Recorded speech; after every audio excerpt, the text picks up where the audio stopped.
नमस्कार दोस्तों। आज हम एक नई कहानी के साथ आपके सामने उपस्थित हैं। बहुत समय पहले की बात है। किसी गांव में मोहन नाम का एक किसान रहता था।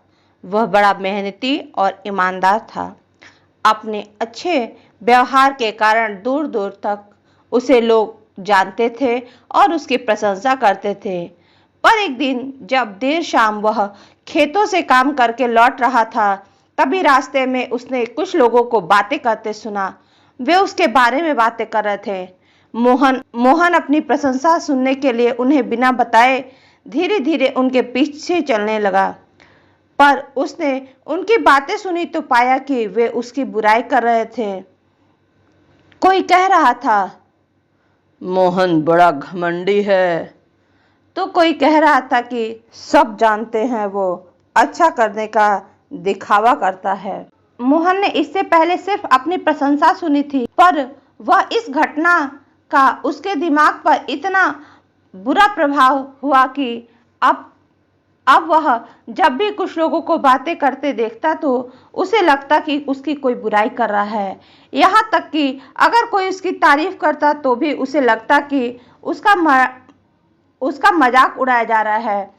धीरे धीरे सभी ये महसूस करने लगे कि मोहन बदल गया है और उसकी पत्नी भी अपने पति के व्यवहार में आए बदलाव से दुखी रहने लगी। और एक दिन उसने पूछा, आजकल आप इतने परेशान क्यों रहते हैं?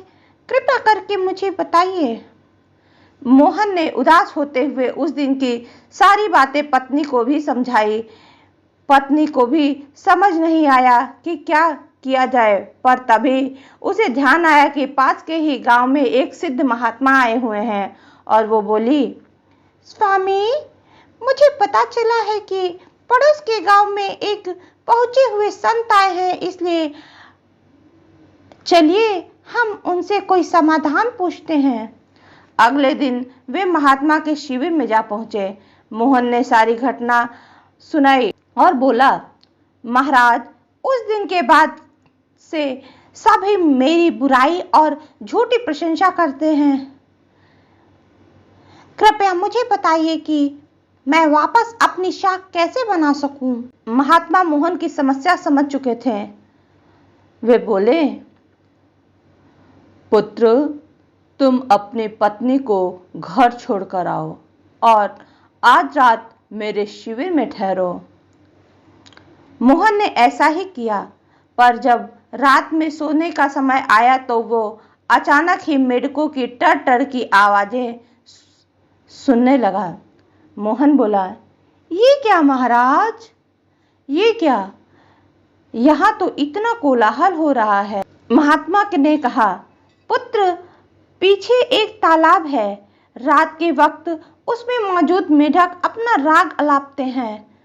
पर मोहन ने कहा, चिंता जताते हुए, पर ऐसे में तो कोई यहाँ सो ही नहीं सकता। महात्मा जी बोले, हाँ बेटा, पर तुम ही बताओ हम क्या कर सकते हैं।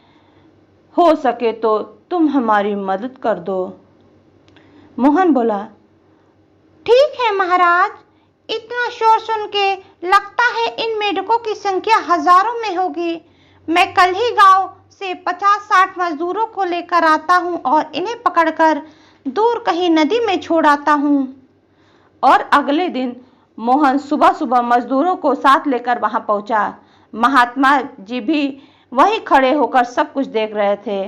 तालाब ज्यादा बड़ा नहीं था। 8-10 मजदूरों ने चारों ओर से जाला डाला और मेढकों को पकड़ने लगे। थोड़ी देर की ही मेहनत में ढेर सारे मेढक पकड़ लिए गए। जब मोहन ने देखा कि कुल 50-60 ही मेढक पकड़े गए हैं, तब उसने महात्मा जी से पूछा, महाराज, कल रात तो इसमें हजारों मेढक थे, भला आज वे अब कहाँ चले गए? यहाँ तो मुट्ठी भर ही मेढक बचे हैं। महात्मा जी ने गंभीर होते हुए बोला, कोई मेढक कहीं नहीं गया।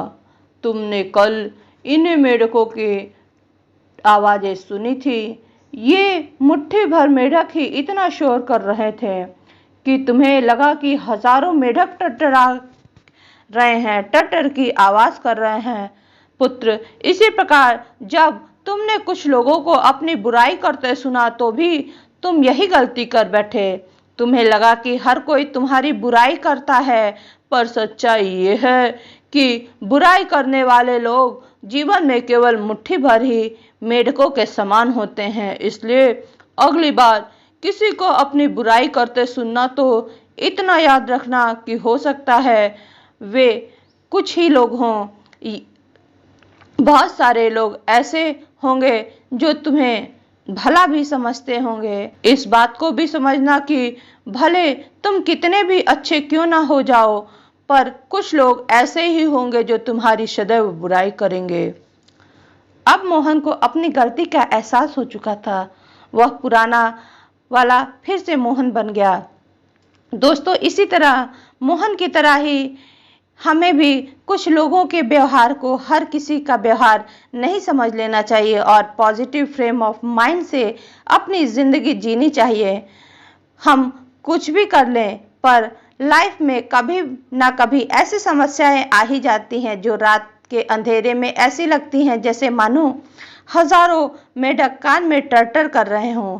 पर जब दिन के उजाले में हम उसका समाधान करने का प्रयत्न करते हैं तो यही समस्या छोटी लगने लगती है। इसलिए हमें ऐसी सिचुएशन में घबराने की बजाय उसका सलूशन खोजने का प्रयास करना चाहिए और कभी मुट्ठी भर मेढकों से घबराना नहीं चाहिए। धन्यवाद दोस्तों। यदि आपको ये कहानी अच्छी लगी हो तो प्लीज़ इसे लाइक शेयर सब्सक्राइब करना ना भूलें।